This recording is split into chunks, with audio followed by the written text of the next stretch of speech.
And we're live. Welcome, ladies and gentlemen, to episode 46 of the TechForge podcast. I'm your host, Dynamo Ned, and I'm joined by my ever faithful co-host, Hunter, this week. Hey, how's it going, everybody? Hopefully pretty well. Unfortunately, Jason could not join us this week due to his new evening job that he's doing, but hopefully he'll be back with us in the next week or two, depending on how his work schedule works out. Mm-hmm. But this week on TechForge, we're going to be talking E3. Now, E3 isn't something we'd normally spend a whole lot of time about because, well, E3 is more focused on games than it is hardware. But this year, AMD had a huge hardware announcement at E3. And of course, all of its competitors tried to announce their own things, but to be honest, AMD basically owned E3 this year. It was the most talked about of all of the presentations at E3 this year, with the exception of perhaps two of the biggest games announced, which was Cyberpunk 2077 and excuse me. And well, I said two. Really, Cyberpunk 2077, the reveals on gameplay for Pokemon Sword and Shield, the discussion around the next Halo game, Halo Infinite, all the stuff talked about Doom Eternal, and we got gameplay reviews for Vampire the Masquerade Bloodlines 2 and The Outer Worlds and Borderlands 3. You know what? There was lots of good announcements, but there wasn't any one presentation that really kind of summed up what happened at E3 this year better than the AMD one. Mm-hmm. Although there were some interesting hardware things from some of the other presentations. And so we'll talk about a few of those, as well as some other unrelated to E3 things that happened in the tech world this week. But we'll start with our basic E3 news.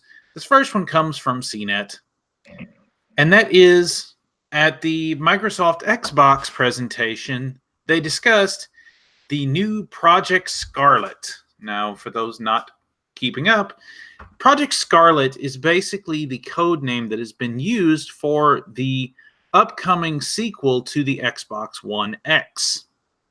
And it is supposed to be coming in 2020. In addition, Microsoft announced that their xCloud public streaming service, where you could stream games much like Google Stadia, is supposed to also have a public test this fall, but that's of less concern to us than Project Scarlet. Now, this article coming from CNET has a video where they show part of that. We don't want to get demonetized, so we're not going to show that particular clip. But what was said is that, according to Phil Spencer, Project Scarlet will be 4 times more powerful than the Xbox One X, have faster loading times, up to 8K graphics, support for 120 FPS, and an SSD when it launches in 2020. Now, for PC gamers, there's nothing really new there. But there's a whole lot of new stuff for people who game on consoles. Mm-hmm. 120 FPS out of a console is just absolutely unheard of, considering that most of the current generation of consoles are generally locked to either 30 or 60 FPS, depending on the game. So to have support for 120 FPS gaming is a huge step forward.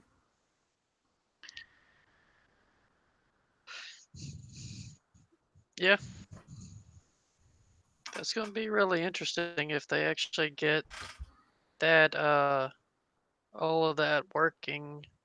And I'm not sure if it's 8K gaming or 8K like watching movies or whatever. Yeah, they were very specific to say 8K graphics. They didn't say what kind of graphics, Yeah, though. but I don't know of any other than watching another YouTuber's video just a minute ago of any 8K TVs on sale now. 4K TVs are like for 50-inch or whatever is like $300, maybe 400, depend on the features and stuff, HDR and whatever. HDR is probably a little bit more. But 8K TVs, in my mind, would be at least $1,000, depending on the size, the physical size, or the diagonal size. But I don't. I think that would probably be good for later on, unless it like upscales 4K resolution to 8K, which would make everything more crisp, more clear. And they did say in the video that basically what high refresh rate monitors do for us PC gamers, um, of really giving you the experience that the game developers want you to have, which is really interesting idea of getting people console players out of the like you said, out of the 30 FPS and 60 FPS gaming world. Yeah, the excuse has always been, well, 30 FPS is the cinematic experience. But But I guess I did get myself confused on between 144 hertz versus FPS, whether the chip in the Navi chip can do at least 120 FPS, or if it's locked to whatever the um, monitor ability is right, you would have to have, if you're going to hook this up to your for TV, TV. you would need to make sure you had a TV that supported 120 hertz or 120 FPS motion Yeah, to begin with, because otherwise, it's wasted potential. If which you're, I've seen in Best Buy. I've seen Samsung has that 120 motion rate yeah, monitors, you have to be careful with those though, because they'll say, "Oh, it's 120 hertz true motion," and what that is it's basically a well, what's a good way to put it? It's basically an overclocked display, yeah. and you're not getting true 120 FPS, but you're getting something between 60 and 120 Right. that gives you a better view overall. Hmm. And so, yeah, whether the device itself is capable of putting out 120 FPS in modern games, eh, who knows? But the fact that they're making that an option at the very least means that no longer will our console brethren be stuck in the cinematic frame rates of 30 FPS. Yep, they'll be bumping up to us PC gamers, and so Uh, the PC console war might actually possibly end. well, I mean, the truth of the matter is, most modern consoles are basically PCs with highly locked down operating systems. Which is what I keep telling console people, and they keep disagreeing with me, which is funny.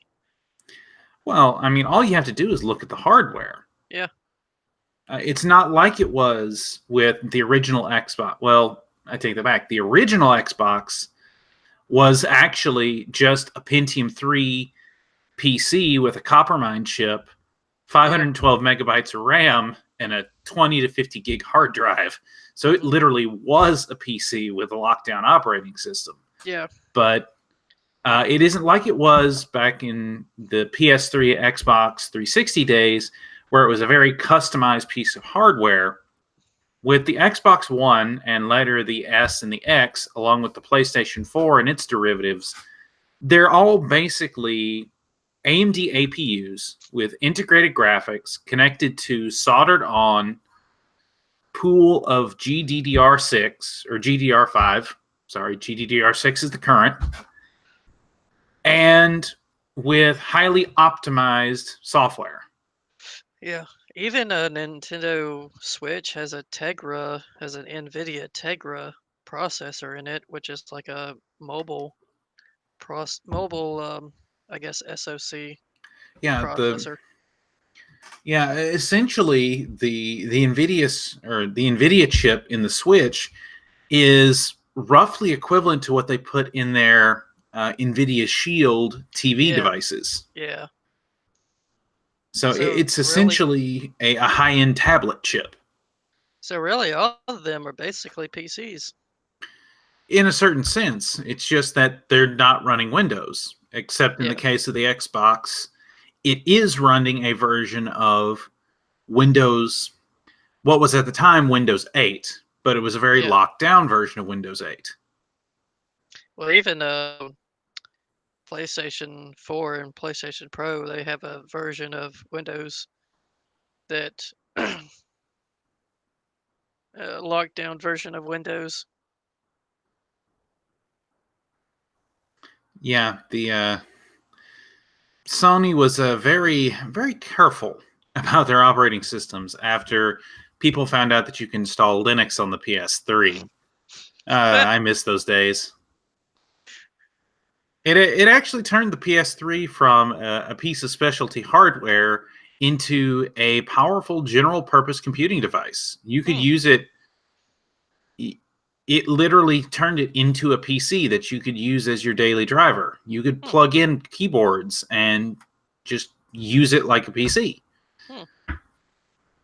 I miss the day that I think it was the PlayStation 3 that it was a media server. Yep, that was.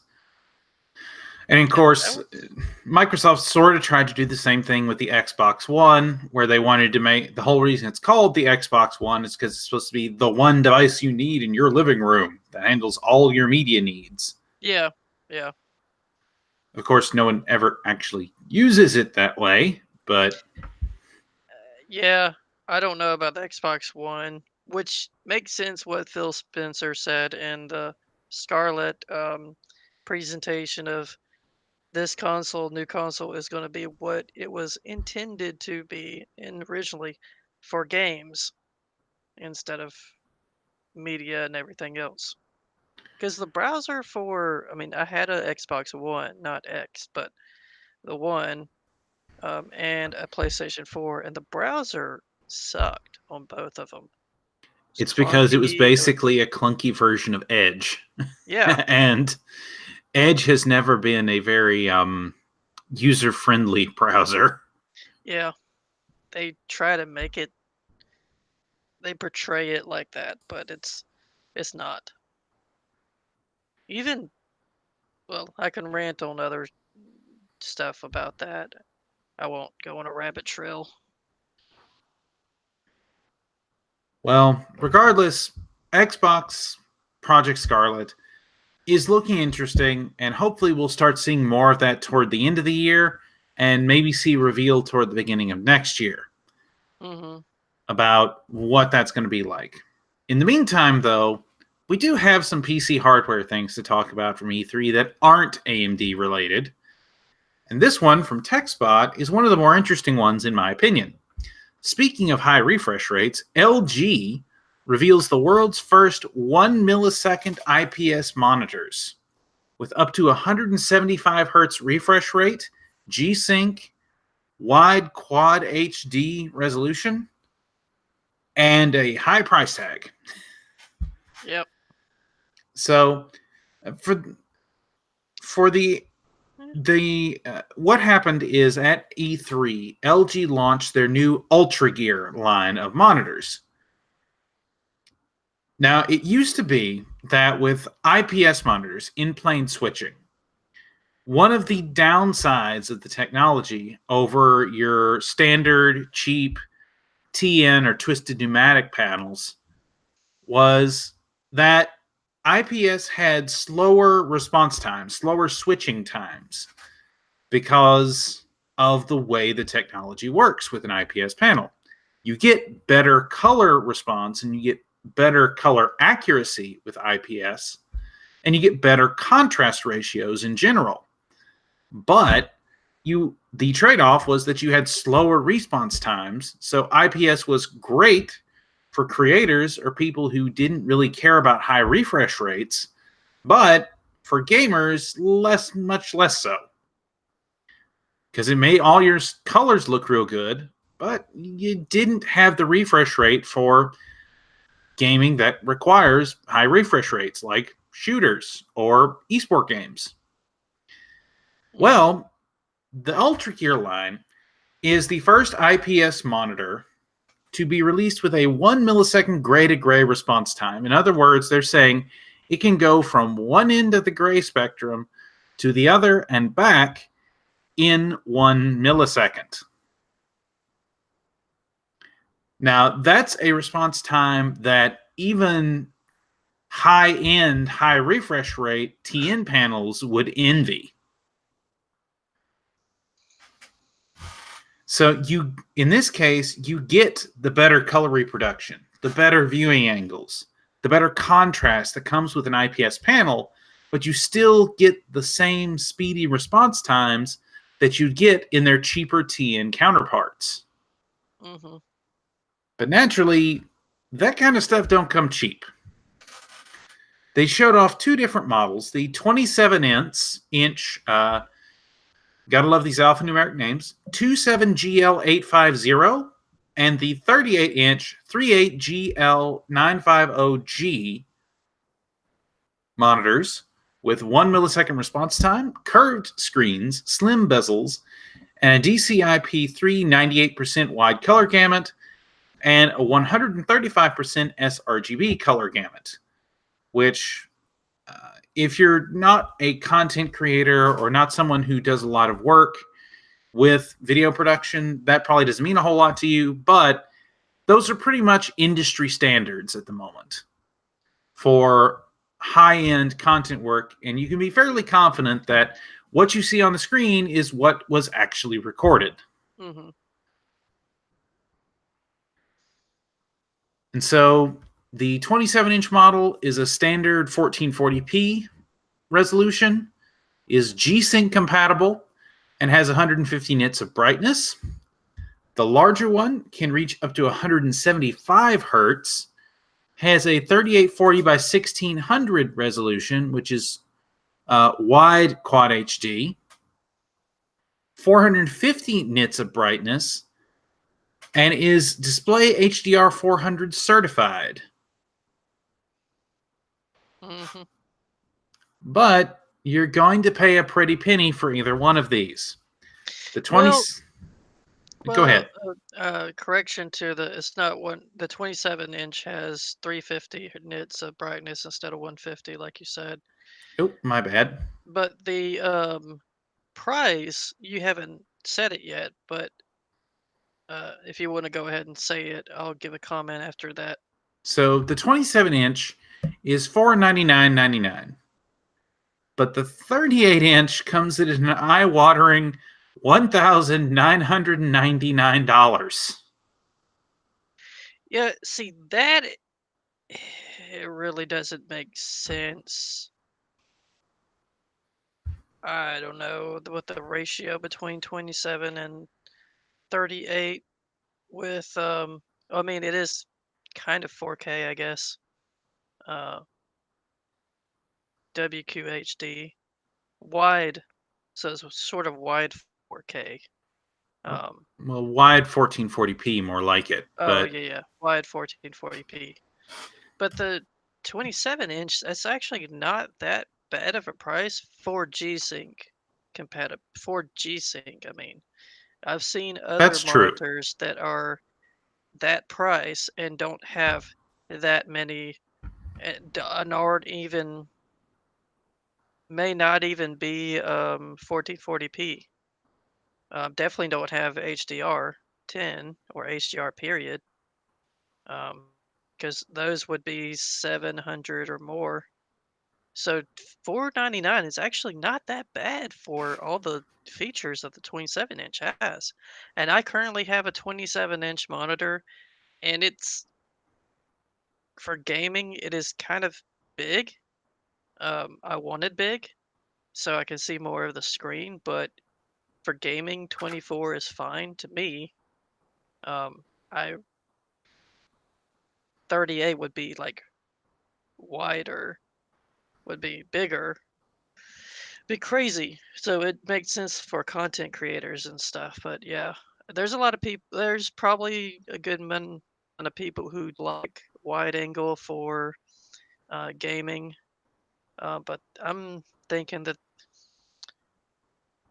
if I wanted to have that kind of monitor for G-Sync, because I still have an NVIDIA graphics card, and if I had the money, I would definitely go for the 27 inch. Um, but everybody's different, so this will be good for some people. Well, both of them will be good for some people. Yeah, I mean, to be honest, I've been looking at a number of 27-inch 1440p monitors. In particular, the one I'd been looking at the most was the Pixio PX275H. Yeah, it's pretty popular. It's not 120 hertz or 144 hertz. It's actually a 100 hertz monitor, but at only $260 with 100 hertz, and it is FreeSync enabled. Hmm. That's still a solid step up from the 24-inch 60 hertz monitor I'm currently using. Hmm. So we'll just have to see how that goes. But in the meantime, I think you're right. The 27-inch is not that expensive. It is more expensive than some of the others in its class, Yeah, but it's the 38-inch that's the truly stunning one as far as price goes. yeah. I mean, for $2,000 for a monitor, I could build entire systems for that. You can either build $2,000 systems, or I guess one water cooled, custom water cooled for either close to that or a little bit less. That does remind me of the NVIDIA big gaming, I guess it was big display gaming monitors or whatever. Yeah, the BFG displays. Yeah, that are big. That's it, big format gaming displays. Um, those are super expensive and pretty much like an entire wall. As seems like as big as an entire wall of your room. Yeah, I remember the smallest one they were talking about was like a 63 to 65-inch Jeez. TV, and I mean, I've seen larger ones. I have a friend of mine who has a 73-inch TV. There's, I think Samsung or some other company has an 80-inch TV. Well, I mean, they make them all the way up to like, of course, most of the time it's for Businesses. newsrooms and businesses, but they make them 100, 102, 150-inch if you want them. But Jeez, that's crazy. For that kind of, if there was a good quality projector, I would probably just go with a projector. yeah, because at those prices, you could buy a solid projector that could give you up to a 100-inch screen with similar resolution for far, far less. Yeah. I mean, even the most expensive 1080p projectors I've seen that can do 100, that can do 100-inch screens or can project up to 100 inches, they're in roughly the $600 to $800 range. Hmm. And if you have enough space in your room and a wall, uh, in front of your, wherever you can have it, wherever you can put the projector or have the projector screen on the wall, I kind of would rather do that. Well, it's good on LG to finally put out a 1 It milliseconds gray is. to gray response IPS panel, but need to make sure that you have the hardware that can actually take advantage of it. That also is true. Yeah, if you're going to be gaming at 1440p, you're looking at least an RTX 2060, more likely an RTX 2070, or possibly one of the new Navi chips, which we'll be Yeah, talking about in the next few minutes. but even a 1070 or even a 1080 of the previous generation can do 1440p. Or Can do Vega 56. 1440p. Yeah, or that. I could do 1440p if I had a 1440p monitor. I haven't found any that are feasible enough for me to get one, but that's what I've been looking at for a step up from 1080p. 1080p is fine. It's just sometimes you want to experience an upgrade. Yeah, and I'm not sold on 4K being a viable gaming resolution quite yet. It's not for a lot of people. It's too currently too expensive. Not for people like us who tend to build in the mid range. Yeah, yeah. Speaking of course, a lot of what we're going to be talking about in today's show has to revolve around AMD's next Horizon gaming event that they had earlier this week at E3 2019. Now, we're going to include a link in the down below in the description to all of the articles in this week's show, including a link to the entire hour and a half long event, so that if you want to go view it for yourself, you can. Obviously, we're not going to be showing all of that here, but we're going to talk about the highlights of it. And the first one is one of the things that didn't get a whole lot of discussion at the event itself, but I think is one of the more interesting things for those of us like us who are typically buying in the budget to mid-range. And that is the new Ryzen 3000 APUs. So this article comes from PC World and is written by their executive editor, Gordon Ma-Ung. The Ryzen 3000 APUs are not terribly different from what we saw with the Ryzen 2000 series APUs. Mm-hmm. And that's not unexpected, given that they are Zen Plus, not Zen 2, but Zen Plus. So they're running on a 12 nanometer architecture. And they basically have the same microarchitecture as the previous 2000 series Ryzen CPUs. But they do feature a number of improvements that make them more interesting for those of us in the budget range. We're going to talk about $750 16-core Ryzen 9 3950Xs, as well as $450 Radeon 5700 XT cards. But a lot of people, those kind of prices are the amount they'd spend for their entire system rather than just one component. And that's who these APUs are aimed at. So if you don't mind, I'm going to share my screen here so that we can take a look. This is from the press deck, and PC World shares this, but this is from the press deck at the presentation and shows what the new Ryzen 3 3200G and Ryzen 5 3400G is going to be like. So the 3200G looks very similar to the previous generation's 2200G. You have 4 cores, 4 threads, Radeon Vega 8 graphics, but you'll notice that you're getting significantly higher clock speeds and much higher graphics clock speeds. This time, it's going to be a 3.6 gigahertz base and a 4.0 gigahertz max turbo, versus last generation, 3.7 gigahertz was the maximum turbo. So now the base is going to be almost as fast as the turbo was last generation. Mm-hmm. And the graphics clock speed is going to increase 150 megahertz. Now, that was one of the things that with the 2200G and the 2400G, that you could do a whole lot of tuning with those graphics clock speeds. And some people were able to get them up significantly higher. As we'll see with the 3400G, Some people got up to 1500 megahertz. Mm-hmm.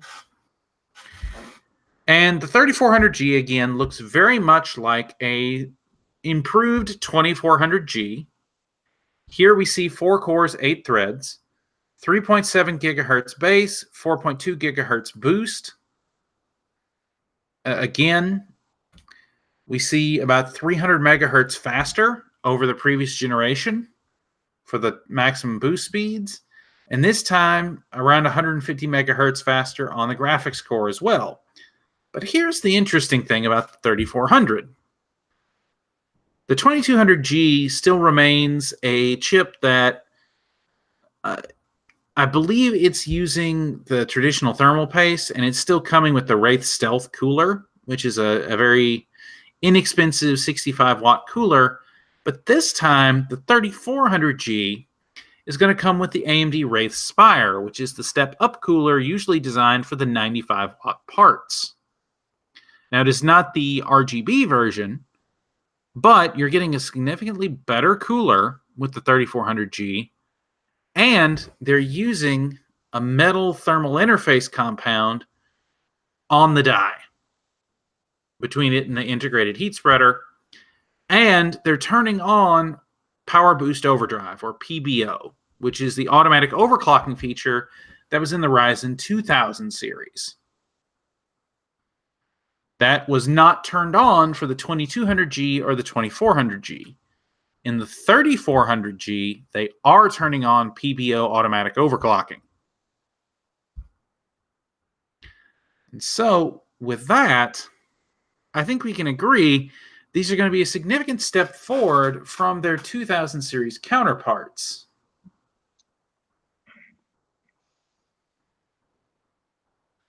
Yep. And so, I think these are going to be the new budget option, especially with the 3200G being $99 and the 3400G going to be $149.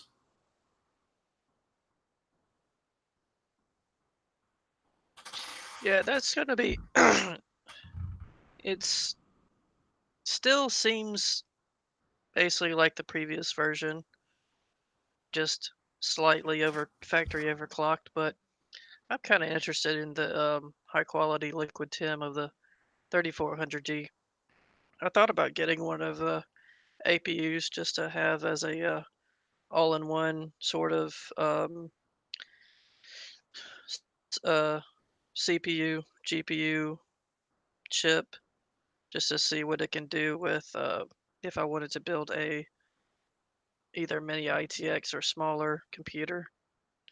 So it's definitely interesting. It wasn't as tempting as the leaks made the APUs out to be. I wanted the 3600G because that would be the 6-core, 12-thread, as the leak said. APU with Navi GPU, Navi CUs, but that's probably going to come next year in actual Zen 2 APUs. You're probably right. I would not be surprised to see eventually a Ryzen 5 3600G at some point, but it probably won't be as a 3600G. It'll probably be as the 4600G next generation. Yeah, yeah. Still, AMD has surprised us before. You know, they were adamant back at, back at Computex that, well, you know, the Ryzen 9 3900X is the top of the range at 12 cores, 24 threads. And of course, well, as we'll talk about a little bit later, they announced a new 16-core SKU.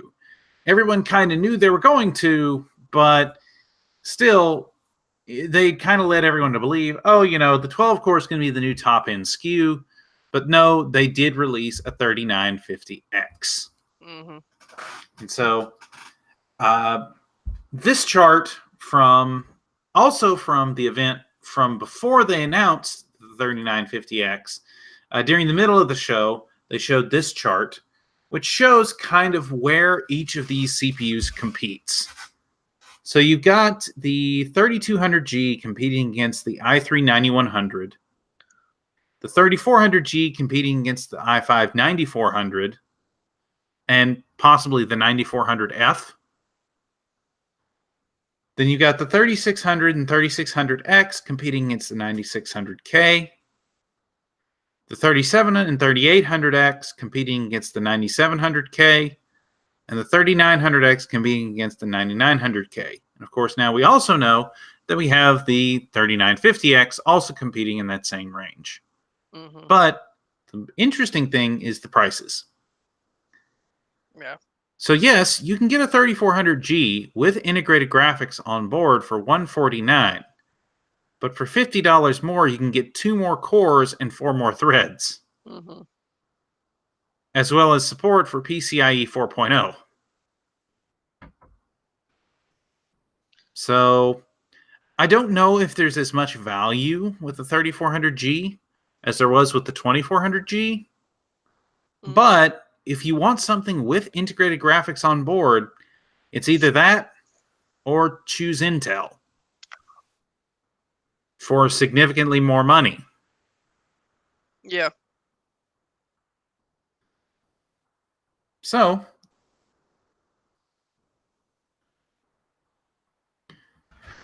with that, I think the APUs are a solid option for people at the budget range. But let's be honest, that's not what everyone's excited about. Right. I included a link to AnandTech, where they did a very in-depth dive into the Zen 2 microarchitecture, the improvements it has over Zen and Zen Plus, and talking about what that means for both Ryzen 3000 and for Epic Rome. Now, the things they discuss in that article are a bit beyond the bounds of a show like this. They go into a very deep technical dive, but there was a statement in their conclusion that I thought very well illustrated the point.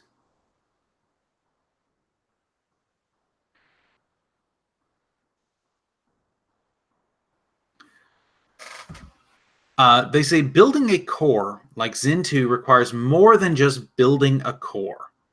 The interplay between the core, the SoC design, and then the platform requires different internal teams to come together to create a level of synergy that working separately lacks.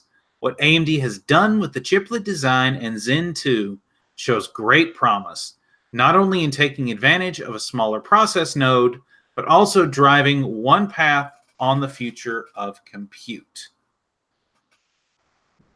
So basically what they're saying is, yes, Zen 2 looks a lot like Zen because it's the same family, but it shows some solid changes and some very interesting and promising techniques for what could be the future on the 7 nanometer node, as well as how AMD is going to approach compute performance in the future.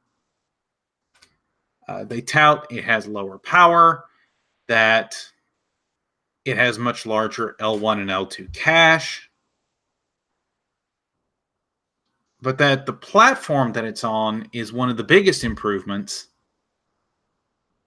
and they can't wait to get their hands on it to test it on July 7th, which is one of the announcements that AMD made, that on July 7th, they would be bringing out all of these new processors. But it wouldn't be an announcement without leaks, right? Yep. And this leak comes from Tom's Hardware. They say AMD Ryzen 9 3950X beats $2,000 Intel Core i9 9980XE in Geekbench test. Mm-hmm. So this is significant. We've talked about in the past, Geekbench is not the best benchmark out there, but it is widely used across a number of different platforms, and so that makes it easier to make comparisons across a wide variety of hardware. Plus, I believe Geekbench is largely platform agnostic. It'll work whether you're on Linux, on Mac, or on Windows. And so, this particular Geekbench leak shows this particular one shows that against the 9980XE, the 3950X actually wins in single core performance, which is a first in a very long time for AMD. Of course, someone's going to point out, well, isn't the 9980XE basically just the 7980XE from 2 years ago refreshed? To which my answer would be yes. But go ahead. Rebranding. That's what it sounds like. Basically. But the fact that the Skylake EX, because that's what these were called, is finally getting beaten by an AMD chip is significant, because the thing, the accusation against AMD for a long time, and it has been valid, is that, well, AMD works well in multi-threaded, but it's in the single core where it falls down, because it's not even as fast as Intel's insert old slow architecture here. The most common comparison with the first generation of Ryzen was Haswell, which was Intel's processor from 2015. And in IPC, first-gen Ryzen is very similar to Haswell. But what we're finally seeing here is that Intel is being beaten in single core immediately on the Skylake X architecture, which is derivative off the Skylake and Kaby Lake architectures from roughly 2 years ago.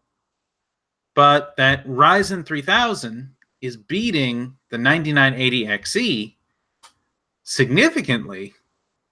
The 3950X scored single core 5,868 versus the 9980XE's 5,395, means that AMD has finally pulled up, at the very least, even and possibly even surpassed Intel in single core performance. And that's something that AMD hasn't been able to claim since the mid-2000s. Not the 20-teens, the mid-2000s. Yeah. But even more impressive is that the 9980XE, remember, is a significantly higher core count than the 3950X. The 9980XE, if I remember correctly, is an 18-core chip. But the 3950X pulls off a 31% lead over the i9 9980XE, scoring 61,072 in the multi-core bench versus the 9980XE's 46,618. So if the 3950X with 2 fewer cores is managing to beat the 9980XE by almost 30% in Geekbench, which admittedly Geekbench is not the best benchmark out there, but if it's showing those kind of gains over the 9980XE, it makes me really curious to see additional benchmarks, because I want to see if this holds true across a wide range of benches.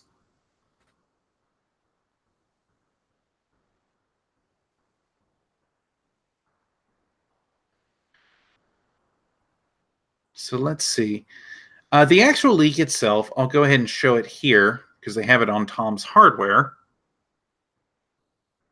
So the actual leak itself is right here. It's identified as AMD Myrtle. Myrtle is one of the one of the code names that's been used for testing the 3950X. You'll notice we know it's the 3950X because down here we see it is a single processor with 16 cores and 32 threads. But most specifically, we know it isn't Threadripper because the south bridge up here is AMD X470.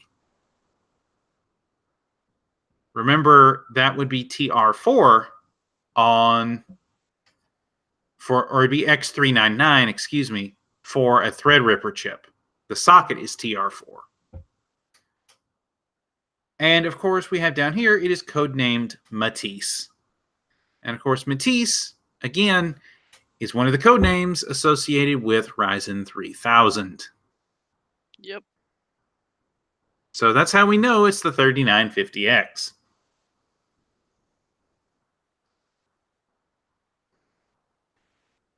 So, all of that said, the 3950X, do I think the average gamer is going to get a whole lot out of a 16-core, 32-thread CPU? Not necessarily. Your average gamer is probably going to be more than satisfied with a Ryzen 5 3600 or a Ryzen 7 3700X for their day-to-day use. I mean, I'm using a Ryzen 7 1800X in my daily driver machine, and I've not found any workload that causes it to bog down yet. So I think 8 cores is kind of the sweet spot for most gamers. 6 to 8 cores. But I think if you're one of those prosumer level or one of those gamers who makes content on top of just playing games, then you might want to give some serious consideration to the 3950X or even the 3900X. I mean, it's basically Threadripper on socket AM4. You okay there, Hunter? I had a long week. Understandable. We'll see if we can't power through the rest of these pretty quickly. All right. Of course, 3950X was not the only big announcement at AMD's event this week. There was also the announcement of their Navi chips. Finally, they've only been delayed like, what, a year and a half at this point? So, then AMD announces the Radeon RX 5700 XT and RX 5700. Now, unfortunately, Jason could not be with us, but he did have a bit of a rant he wanted to go on about the pricing here, and we'll discuss that in a minute, but let's get the specs out there first. So, some of the things we heard about Navi before E3 apparently were true. Yes, Navi is not as efficient as its NVIDIA counterparts.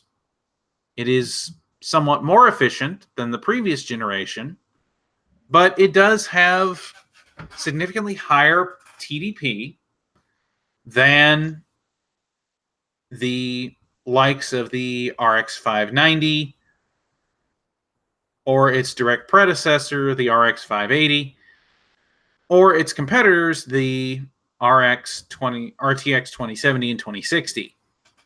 That said, their thermal power is not that much more than what preceded.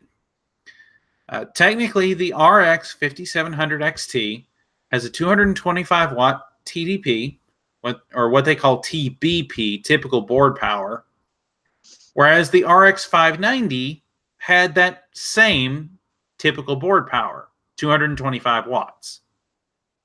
But the difference being the RX 5700 XT is going to be significantly more powerful. And likewise, the RX 5700 has 180 watt typical board power, which is around the same as the RX 580 and slightly more than the RX 570.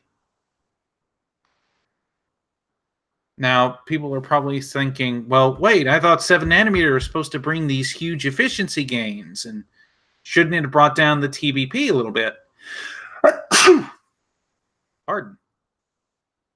And the answer is yes, but as AMD is wont to do, AMD took their new RDNA design and they used the thermal budget they got from moving down to 7 nanometers to crank the clocks.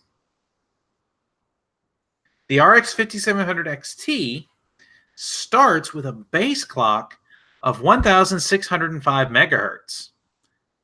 Now, compared to its RTX counterparts from the competition in NVIDIA, 1600 megahertz isn't that fast. But 1600 megahertz on an AMD part up to this point is unheard of. Yeah.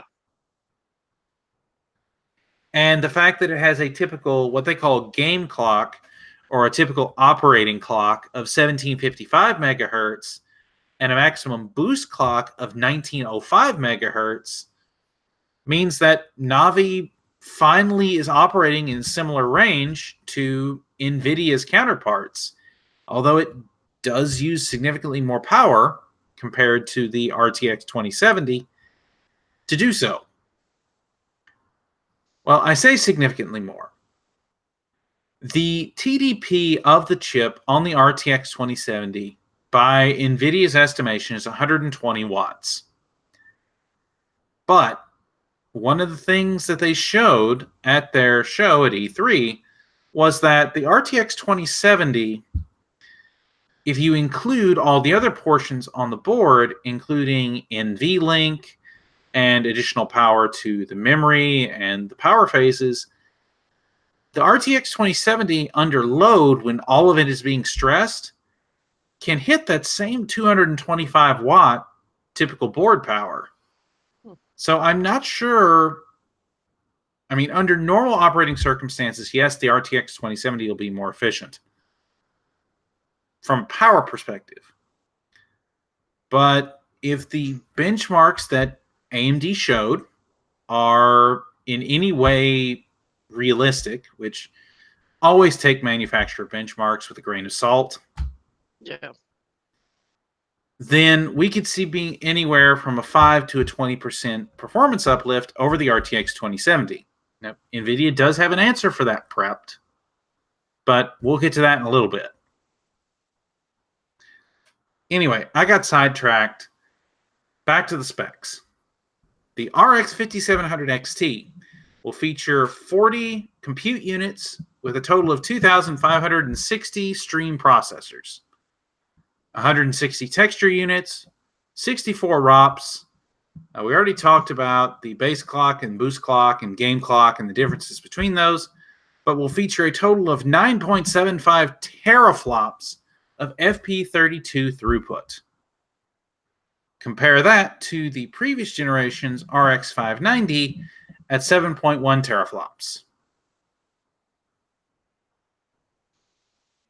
It will have 14 gigabits per second GDDR6 on a 256-bit bus, and it's going to have 8 gigabytes of it.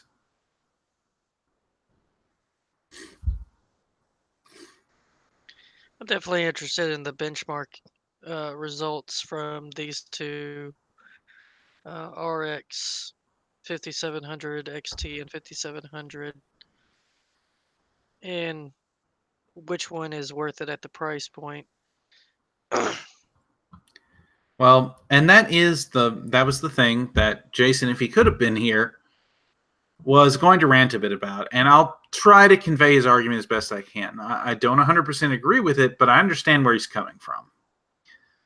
So the RX 5700 XT is priced at $449. Now, the way AMD framed this during the event was that the RX 5700 XT is a $499 class card, because they're comparing it to the MSRP of the RTX 2070, which is $499. And they're saying it performs similar to or better than the 2070. So, framing it that way, $449 sounds like a deal, right? Yeah. I mean, it performs better than the competition and it costs 50% less. Or $50 less, right? Or 50, yes, $50 less. What am I saying? Not 50% less. If Yeah. it's 50% less, it would be a very clear win for AMD. Oh yeah. But at $50 less at 449, I'm Yeah. sure it's not as good of a value proposition as it first appears. Mm-hmm. I mean, yes, $50 less is a good thing, but you can regularly find RTX 2070s on sale for around that same price, or maybe Yeah. $10 more. I kind of wanted I mean, I actually did want a card that had a base clock of at least 1600, um, because the 1060 at the time was around that, and the 2060 base clock is 1680 megahertz. Um, and then you could overclock it more. But eh, I'm. It really depends on the benchmarks and the frames per second. I mean, the FPS and the for the games that aren't tailored to Radeon, aren't tailored to AMD. Those would be the ones to look at, because, of course, the ones that are tailored to AMD, they're going to be higher anyways. Um, for a, I don't know, a mid-range budget perspective, would the RX 5700 be a good deal? The weird thing is, and this has been said too by other YouTube uh, hardware reviewers, the XT is $50 cheaper than the 2070, but the 5700 is,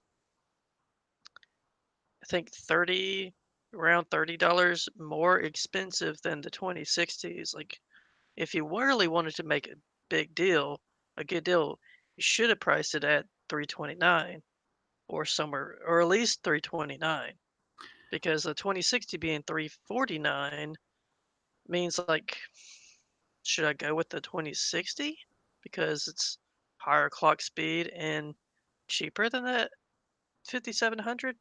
But of course, still don't know about the benchmarks. Right. And I think that was part. Like I said, I'm going to attempt to present Jason's argument here as best I can. That is that these cards are overpriced. And in a sense, I agree with him. Nvidia's pricing for the RTX series has warped the pricing for all of the cards around them.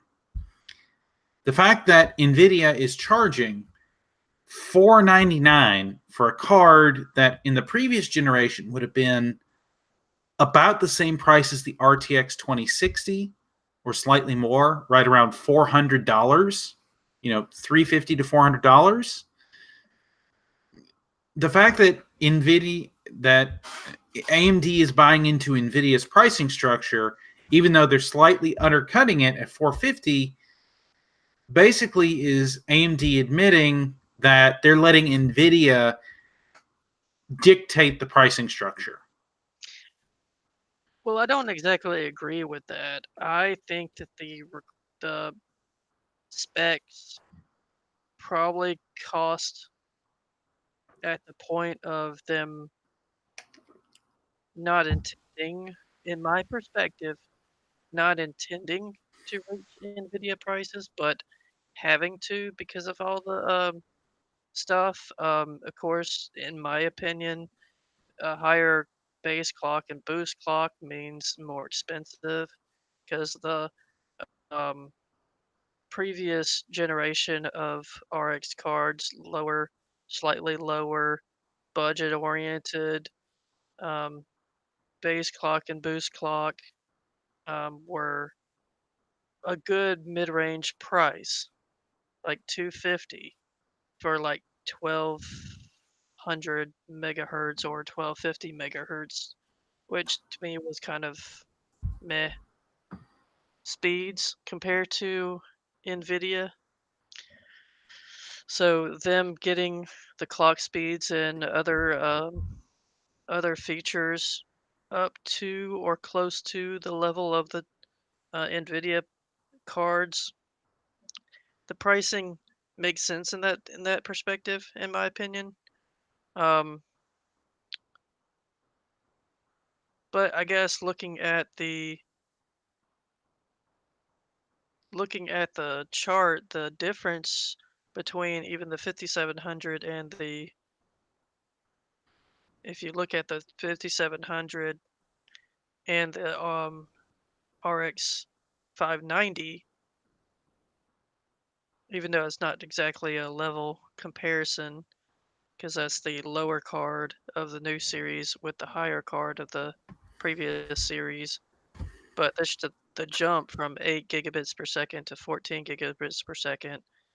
Um, and the other stuff, and well, I mean, Navi and Polaris can't really compare because they're two different GPUs, but it just seems like it kind of makes sense, even though it is disappointing that it's more expensive. It makes AMD fans not really might make AMD fans not really want to upgrade. But another thing that I've been thinking of lately is you only upgrade if you want to upgrade. I upgraded from I upgraded from the 960, the GTX 960 to the GTX 1070 because I wanted to, not because I had to, not because my graphics made me. So, uh, my perspective is it may not make me want to jump up to a new card, especially if the price isn't there for me. Um, but I mean, everybody's different, of course, like I said previously. Well, he made another point, and this is one I kind of do agree with him on.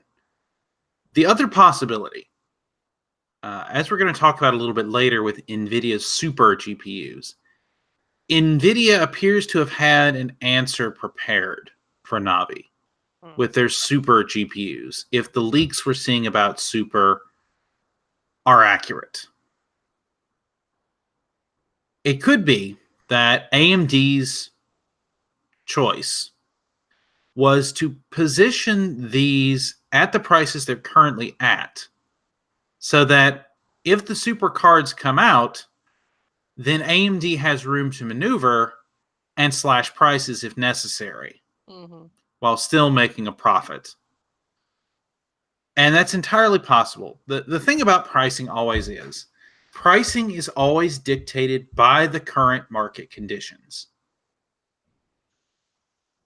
I mean, you can set the prices whatever you want, but the reality is there are certain market conditions that dictate what prices are going to look like. Just like when AMD launched the RX 480 and wanted to have it be $200 for everyone.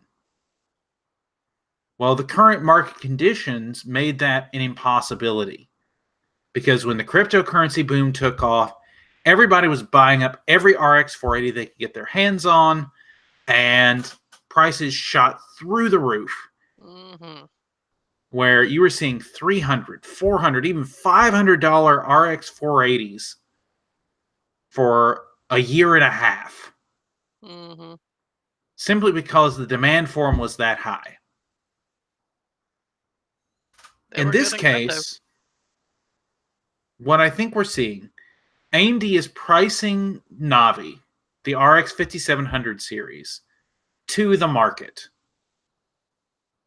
which is right now their competition is selling for $50 more.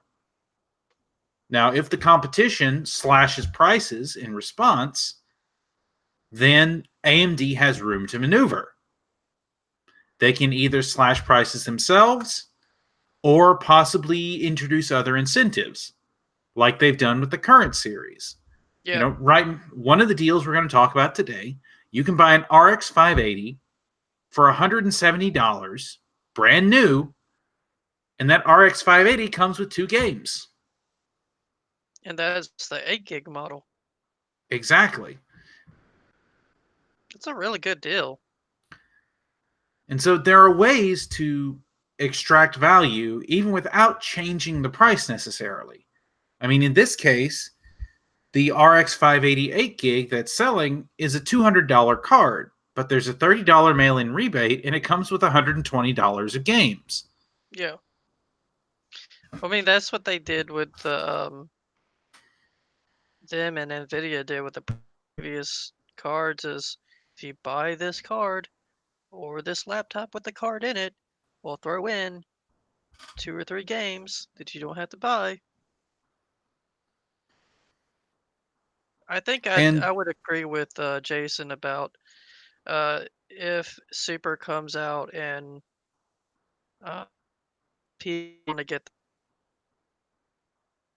Super RTX cards, then AMD can cut their two 5700 spots, possibly others. yeah, Even and if it's 50, I'm sorry, you broke up a bit there. Could you repeat that? if they do 50, it would be good. 100 would be up if they slashed, if AMD slashed the 5700 XT and non-XT prices by either 50 or 100. It would be good to match up with the Super, whatever they reveal Super to be, if it hasn't been revealed. Yeah. Uh, we'll talk a little bit more about Super a little later in the podcast when we get to the NVIDIA section. Hmm. But we have one more piece of AMD news to talk about. Or, well, uh, this is a rumor. So I think it's a pretty solid rumor based on what we've seen from AMD so far. And this is from WCCF Tech. So take it with however many grains of salt you feel you should. But this was an exclusive from WCCF Tech that AMD is working on a 64-core Threadripper, landing as early as Q4 of 2019. Now, Mm. Threadripper, when it came out in the first generation, absolutely demolished the previous ideas of what a high-end desktop platform was. You know, up to that point, we'd be talking about 8, 10 cores on the high end. Threadripper is suddenly out there with 12, 16, 24, 32 cores. And now we're seeing some of that Threadripper range move down into the mainstream. I mean, the 3950X is an AM4 chip that has as many cores on it as a Threadripper 1950X.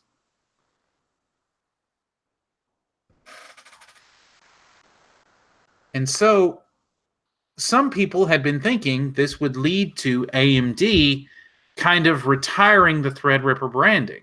I mean, if you're Hmm. going to have 16 cores on the mainstream desktop, do you really need a Threadripper anymore? Well, apparently AMD thinks so. And Yeah, it doesn't surprise me, really, unless you bump up the because cores a lot. let's face it, AMD is already building their EPYC chips, the server chips that Threadripper is really based on. Let's face it. What Threadripper is an AMD EPYC chip that failed certain quality control tests, and so it doesn't have all the features of EPYC enabled. Hmm. But it's still a powerhouse as a high-end consumer chip because it still has all that compute power. It just doesn't have some of the higher-end enterprise features that would be necessary for a data center, but that a consumer could just live without. And so, according to this exclusive from WCCF Tech, AMD is working on their new high-end desktop platform to replace X399 which they are now calling X599. Not much surprise there. Mm-hmm.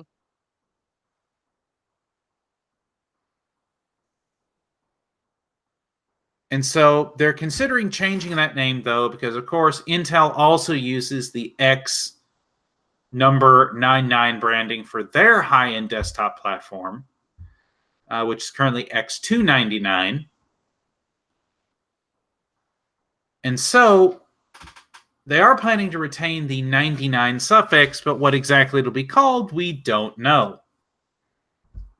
But they are planning for up to a 64-core Threadripper part.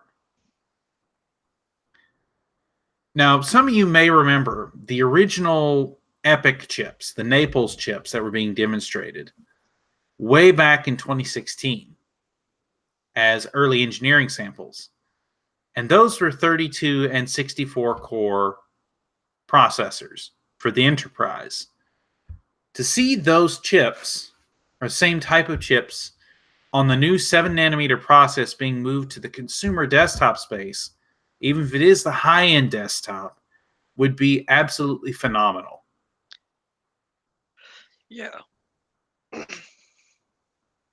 I kind of think that just to be funny, AMD needs to switch the letter and go with Z599. That, on the one hand, It that would would be be hilarious. it'd be hilarious, but it'd be confusing, I'm sure. And I don't know if in if Intel somehow has that branding locked down where AMD can't swoop in.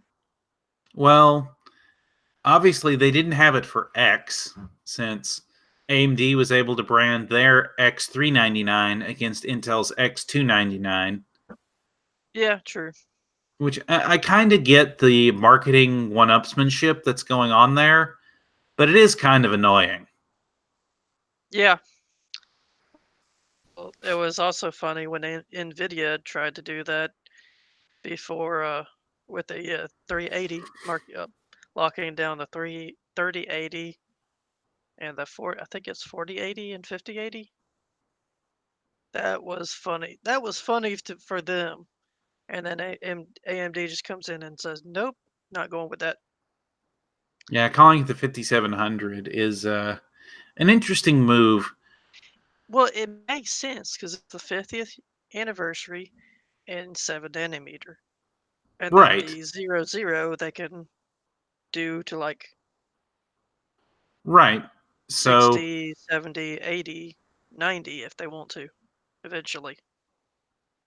I mean, yeah, the branding makes sense in its own way. It's just, I can remember not that many years ago when I was considering a 5770 from AMD Oh to use yeah, in one of my gaming rigs. that's right. And I had the 5870. So that is actually, yeah, that's funny. And I mean, that's been significant. It's been a while ago. That's back in like 2010, 2011 era, to be honest. But Yeah, yeah. it has been almost 10 years. But it wasn't that long ago. Of course, you could do the same thing with any set of GPUs. I had a funny idea once to take my GTX 460 and compare it against an RX 460 Mm, just to show what the difference 8 years makes. But yeah. that never really materialized. Mm, Regardless, even if AMD brings out this 64 core behemoth at a $2,000, $3,000 price point, considering that the 9980XE, which we've already talked about once in this program, retails for between $1,800 and $2,000 for 18 cores. Even at $2,500, $3,000, 64 cores at that price is just phenomenal. mm-hmm. And so if WCCF Tech sources are correct and they do plan on releasing this for before the end of the year, then it could be something truly amazing to cap off 2019 for AMD. Because let's face it, they've been killing it this year, at least on the CPU side. On the GPU, I want to be super excited for Navi. Because I desperately want something to replace my RX 480, and I'm not impressed by the RTX line. That said, at the current price point, Navi isn't quite as attractive as I'd hope it'd be. Yep. But hey, if we get into a price war real soon in the GPU space, maybe. All right. Well, enough speculation. Let's jump to something that has been confirmed. This is also from WCCF Tech, but this is not a rumor. This has been confirmed. Intel, who has been on a spree of buying up graphics architects for their new Intel Xe line of GPUs, has managed to poach from Microsoft one of the most distinguished architects of the Xbox One and the Scorpio SoCs. That is Mr. John Sell. John Sell was also the chief architect on the Project Scarlet SoC. So, the fact that he has been picked to work with Mr. Raja Kaduri over at Intel means that his skills could be quite valuable in bringing Intel into the graphics space formally as a third player in that space. This article mentions that Mr. Cell's skills are going to prove immensely valuable to Intel because the one thing that low-power graphics SoCs do really well is consoles. And obviously, as part of his non-compete clause, he probably won't be working in that branch at first, but still, can you imagine Intel bringing that kind of expertise to, say, their low-end processors, where they suddenly have graphics power that can actually do battle with, say, Ryzen GPUs or Ryzen APUs with Vega GPUs? Or, say, well, regardless, Mr. Cell's expertise is in low-power SoCs. He was an AMD guy first. He was a senior fellow at AMD from 1997 to 2005 before he left AMD for Microsoft. And then he went from Microsoft and is now going to Intel. And so it looks like what Intel is doing is Intel is gathering up a lot of the old school, old guard people from AMD from various places they've scattered to the winds and bringing them in to work on their new GPUs. So all I can say is it is interesting times and that 2020 cannot come soon enough because I would love to see a third competitor in the GPU space. Yeah, that would be interesting. If for no other reason than maybe it would kick Intel into, or kick AMD into gear to finally actually get the Radeon Technologies group working as it should be, and might give NVIDIA a solid competitor in the discrete GPU space. Let's all hope it's not another Larrabee, though. Yep. All right, and speaking of NVIDIA, this is another exclusive, again, from WCCF Tech. I didn't originally mean to put all of these stories in a row, but it's just that's the way it worked out when I was putting the notes together. But Usman Prasada from WCCF Tech claims to have gotten an exclusive, which has been confirmed from other sources, or some of which has been confirmed from other sources, of NVIDIA's upcoming Super Summer, which is going to be started with an announcement apparently on June the 21st, which is roughly 8 days from when we're recording this. So, based on what he got from his sources and was able to confirm from a different source, basically these super GPUs are going to be upgrades of the 2060, the 2070, and the 2080 that are essentially going to be refreshes of those chips, and that the new super line is going to be a new line in and of itself.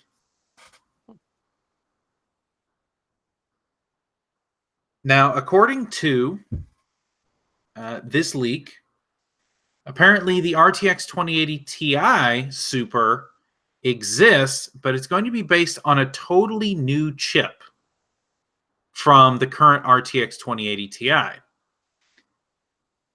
And it is going to be, quote, completely unlocked, meaning that AIBs will be able to use up to 300 watts TDP.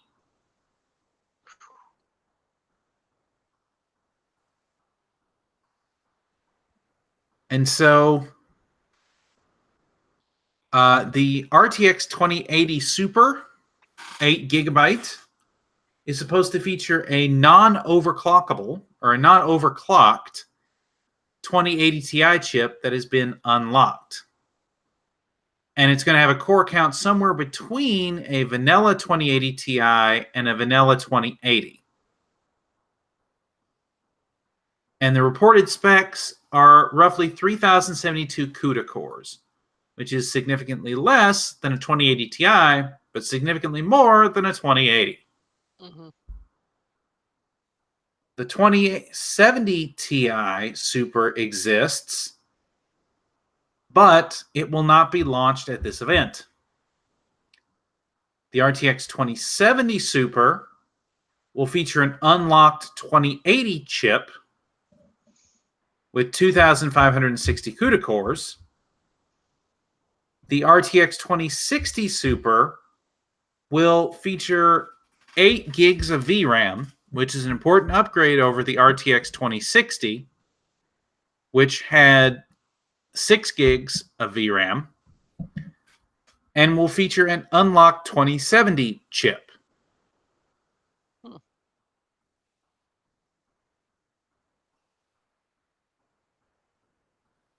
So that kind of isn't that rebranding though? You know, you could make that argument. NVIDIA would likely say, no, it's not rebranding. These are new cards that are a brand new line that just so happen to be the same as our old ones, but moved down a SKU. It's like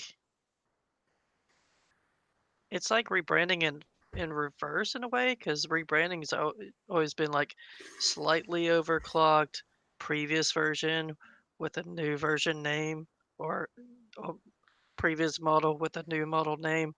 Now it's like you're taking the next step up chip and then calling it the previous chip name. Right. And I mean, we've seen that done before, right? Yeah. But never quite this blatantly. Yeah. Uh, on the one hand, everybody wins when we have competition like this. It also kind of seems like they're saying they're trying to say, well, no, these are overclocked 2060, 2070, and 2080s. They have the step up chips, but they're like overclocked or over. I don't want to say overpowered because it reminds me of the series that shall not be named. Um, uh, yeah.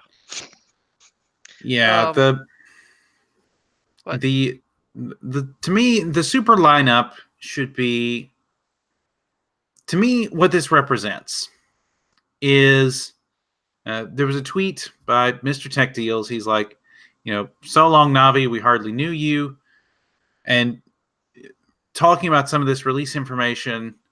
But the way I see it, this is more along the lines of, stated differently, how NVIDIA ripped off its customers for the last 8 months.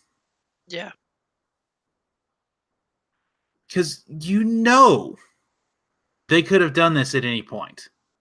Yeah.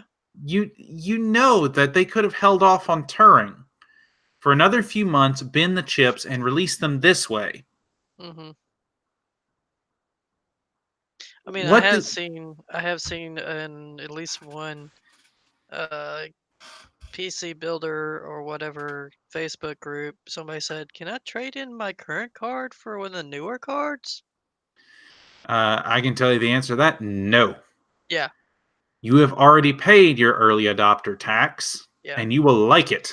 You can do that in EVGA, but it's only within like the first week or two of the card purchase, Right, and you and you still had to have to pay the pay the difference. exactly. Yeah. So, it just strikes me.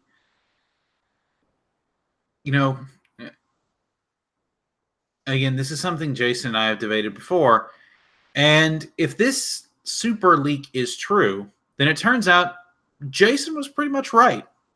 That, yes, what was released as the 2070 was actually the 2060. It's just now they're going to call it the 2060 Super. Yeah. Because it's super.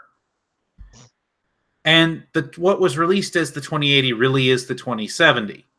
But now it's the 27 Super.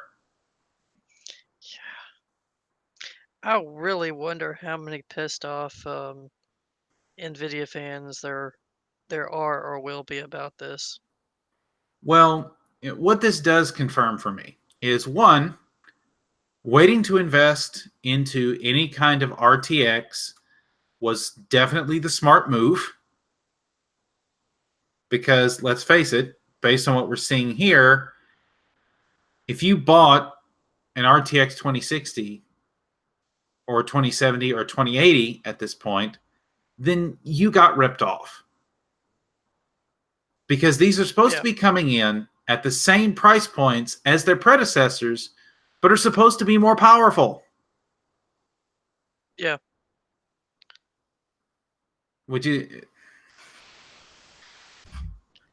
If NVIDIA does this, it will be good in the sense that it will touch off a price war, and we as the consumers will win. Mm-hmm.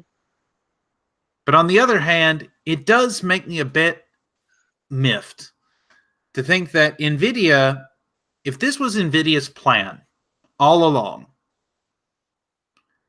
then it shows how little regard they really have for their customer base. And that's actually what I've heard. I've heard that Nvidia just they don't really care about their customers. Because And they know AMD people are going to does. buy it up. Yeah. I mean, they're basically Apple of the graphics card world. And if you look at the percentage of the market they own, that's pretty much the case. Yeah. I mean, if you look at the most recent Steam hardware survey, to find a Radeon card in the top 20 cards, you have to go all the way down to 12th. Mm. And that's the RX 580.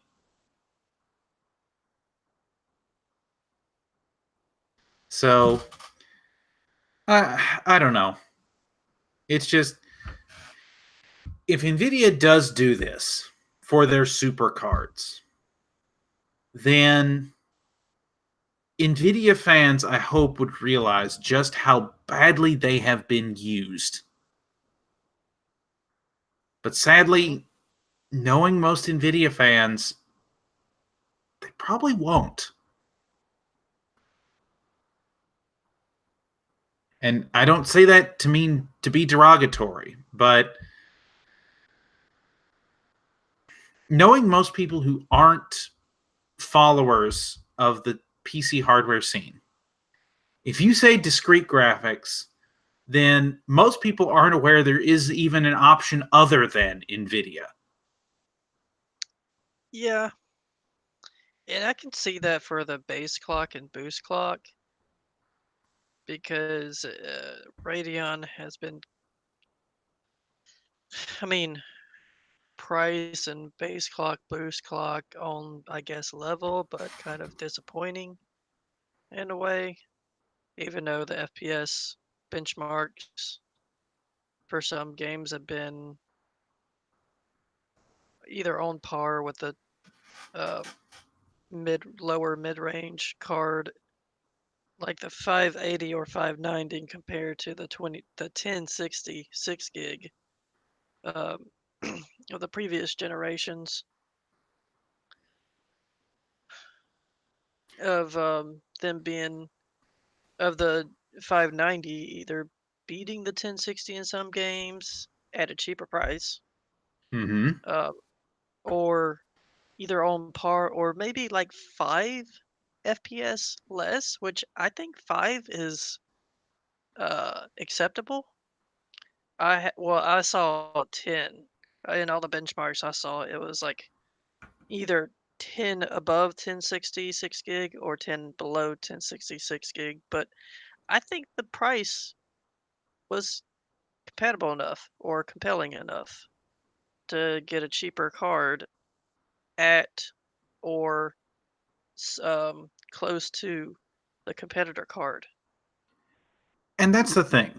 Was yes, the clock speeds on Radeon cards were significantly lower than their NVIDIA counterparts, but they were still able to perform on a similar level. Yeah. Yeah, my RX 480 has a default clock of like 1266 megahertz. But with some light tuning, I'm able to push it up close to 1400. Yeah. And it's still a solid performer. Mhm. And I have a 1066 gig. And it's a Zotac Amp Edition model. Out of the Mm. box overclocked. Yeah. And it does not keep up with my overclocked RX 480. Yeah. Now, it's very similar in some games, but in a lot of the games I play, there's a very definite difference. I can typically see higher frame rates with my 1060, but I have a smoother gameplay experience with the 480. Mhm.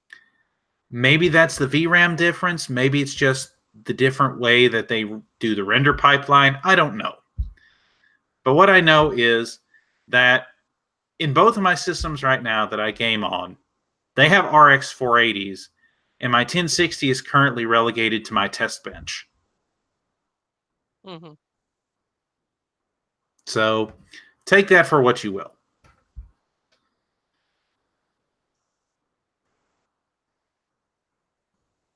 Okay, one last piece of NVIDIA news. Of course, one of the biggest game announcements this year at E3 2019 was Cyberpunk 2077 and the fact that it is finally coming out in April of 2020. You know, Cyberpunk Yeah. 2077 for me is a very important game because number one, it's being made by CD Projekt Red, which makers of the Witcher series, and they also run good old games, or what's now just GOG.com. And as someone who grew up playing Cyberpunk 2020 and similar Cyberpunk role-playing games like Shadowrun, to see them take Cyberpunk 2077 and be faithful to the property is a big deal to me. And normally this wouldn't be something I'd talk about on our show, but this did come up. Apparently, Cyberpunk 2077 will be supporting NVIDIA's RTX suite with ray tracing, global illumination, and several other of the included RTX abilities.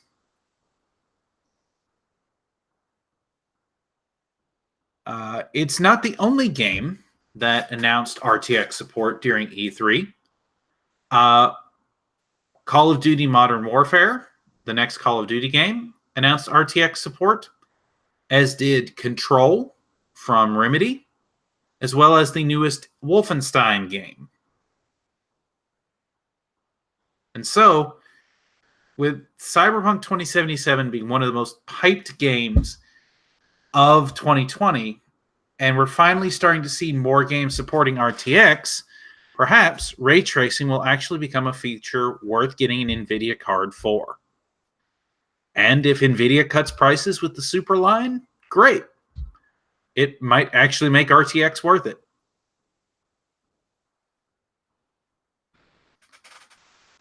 That and this Yep. story gives me an excuse to talk about Cyberpunk 2077 because, well, it's a game I've been excited about since they released the original trailer, the original cinematic trailer, way back in 2013. So yeah, I've been hyped about this game for almost 7 years now. Hmm. All right. Well, that brings us almost to the end of the show this week.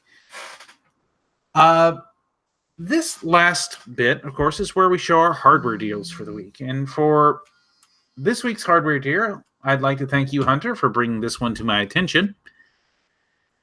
It is for an RX 580. But Ned, you say, why should I buy an RX 580 right now when Navi is right around the corner? Well, if you want a solid 1080p gaming card with an 8 gig VRAM buffer, 2 free games, and a $30 rebate card, you really can't do better than this card. Yeah, This is the and it's got gig. 2 fans. Yeah, this has the Gigabyte WindForce cooler, dual fans. It is a. It comes with 2 games, the Division 2 Gold Edition, which gives you all the first year DLC, I think, Hmm. and World War Z. Now, obviously, both of these are AMD Radeon friendly card or friendly games to Radeon cards, I should say. So that's obviously why they're bundled in. But here we can see the RX 580. We were talking about the clocks earlier. So my RX 480 had a base clock of 1266 megahertz. We see the RX 580 has a base clock of 1340 megahertz. Now my particular RX 480 will overclock higher than this, but of course the RX 580 can overclock from this base clock. Yeah. Still, same basic architecture, same 2304 stream processors, and 8 gigs of GDDR5. Now, yes, this is essentially a 3-year-old card at this point, but it's still a solid 1080p gamer. Yeah. And at its price point, it's basically impossible to beat. And unlike what some people may think, you don't really have to upgrade the newest thing every time it comes out. If if you want to upgrade, sure, but if your games still play perfectly fine on what you currently have, it's really, in my opinion, no need to upgrade. Like I have a 1070, um, base model 1070 in my current sleeper PC, and it's perfectly fine for what I'm doing right now. Now, if I get to the point where the games are sluggish and laggy and frame rates drop, yes, that would make more sense to upgrade, or I can just overclock the card and then be fine for a little while. So if I want to upgrade, because the game in the card is just going to make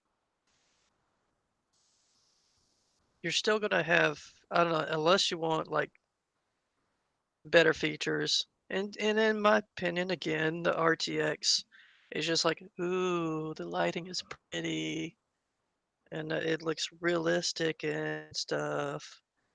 But the in for me, I don't care about that because when I'm playing a multiplayer game, I'm not going to be distracted by, ooh, the water looks pretty. Bam, I'm dead. Single player games, yeah, sure, but that's still not the focus. If that's not the to me, that's not the focus. So a card like this at a cheaper price, if it's still going to do a good job at games that you have and the potential to overclock it, it's still going to be a better deal in my opinion. Exactly. And like I said, I'm still running my RX 480s in my machine. They, for most of the gaming I do, they work perfectly fine at 1080p. Now, personally, I'm looking to upgrade to 1440p, and I know at that resolution, Yeah. the RX 480 struggles, which is Hmm. why I'm looking to upgrade my card. So a lot of it has to do with what you want to play and how you want to play it. Exactly. The resolution, the quality, and the FPS and the hertz. Because yeah, the believe it or not, the RX 580 works perfectly well as a 1440p card if you're willing to accept medium settings. Yeah, and the 590 is a slightly better 1440p card, or it might be, I think 1440p high is what they said when it came out. And technically, the RX 590 is basically just a heavily overclocked and binned RX 580. Yeah, it pretty much is. And so, So you could get a 580 and overclock it to see if you can, um, of course, research and see if overclocking a 580 would give you the quality, the detail, the resolution, etc. that you want, and then you save a little bit of money.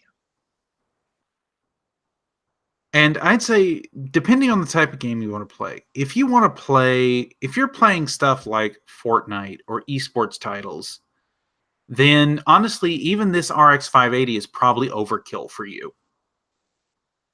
Hmm.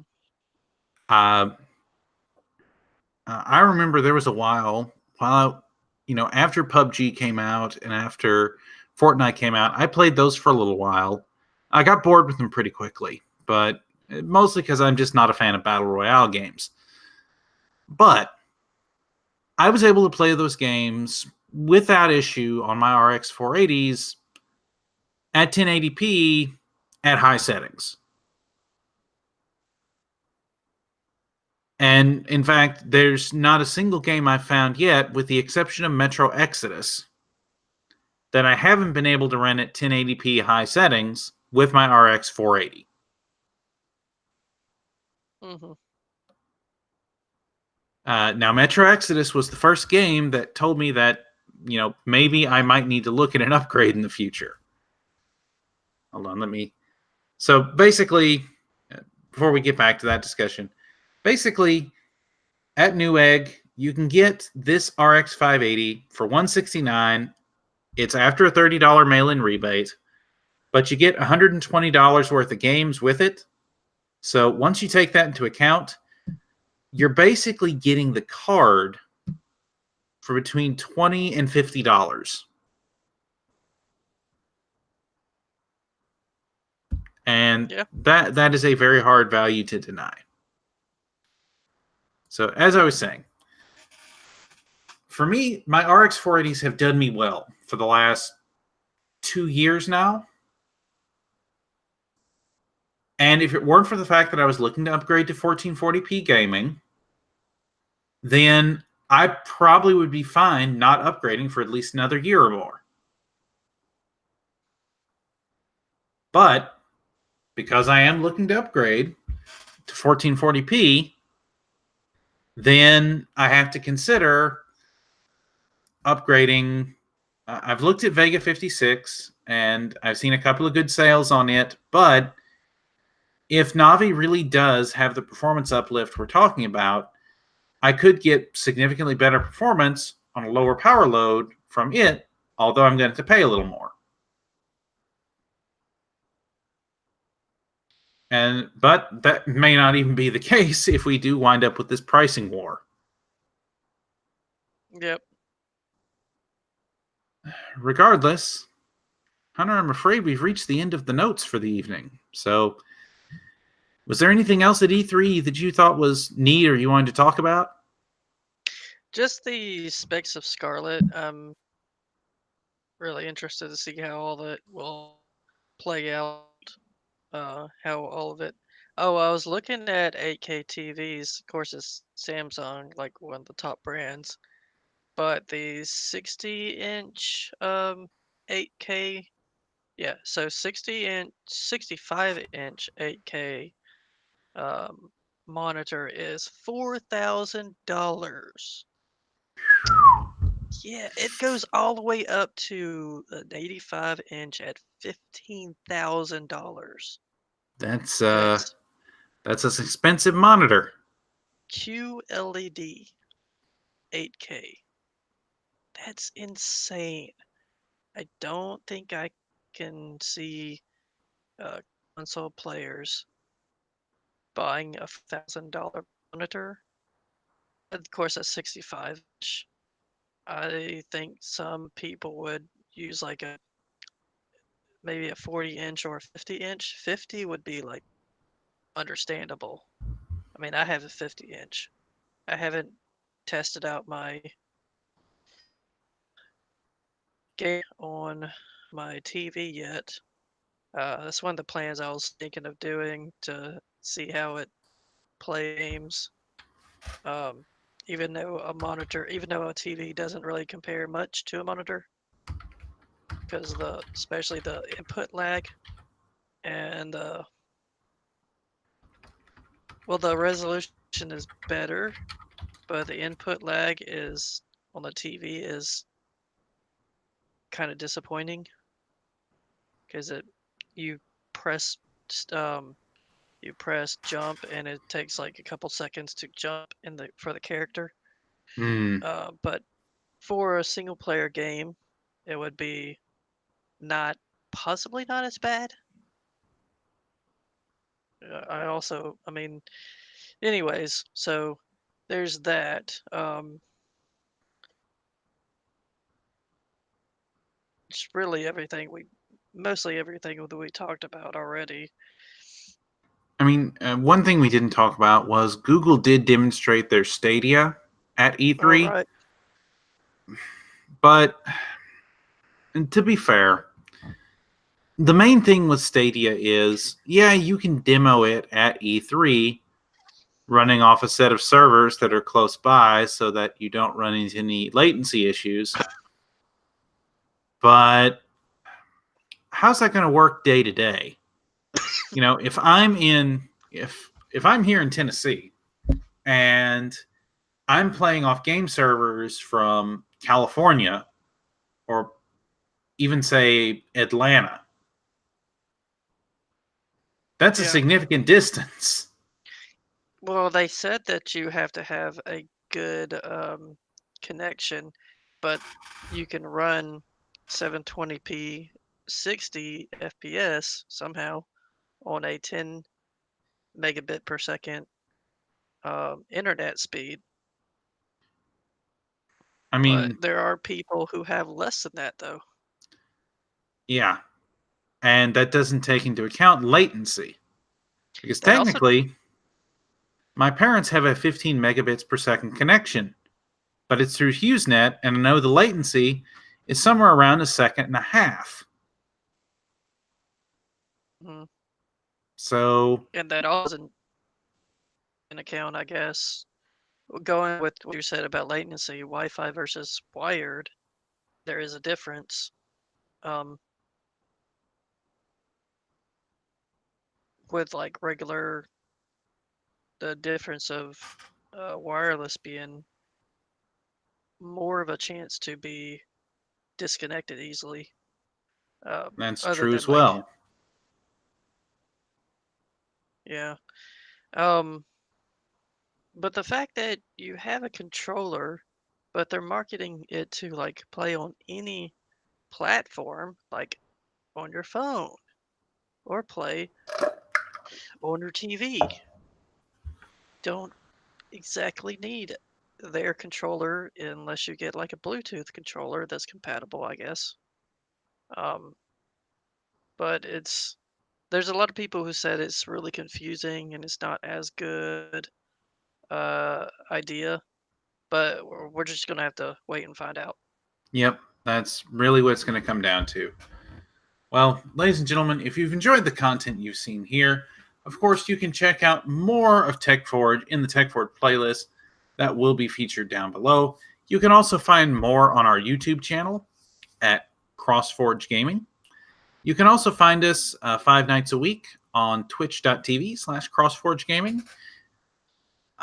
In addition, you can find us on social media on Facebook, Twitter, and you can also join our Discord community, which will have a link in the description down below. In the meantime, I've been Ned. This has been TechForge. And remember, when life has you down, Jesus loves you, and forge on. Yep, forge on.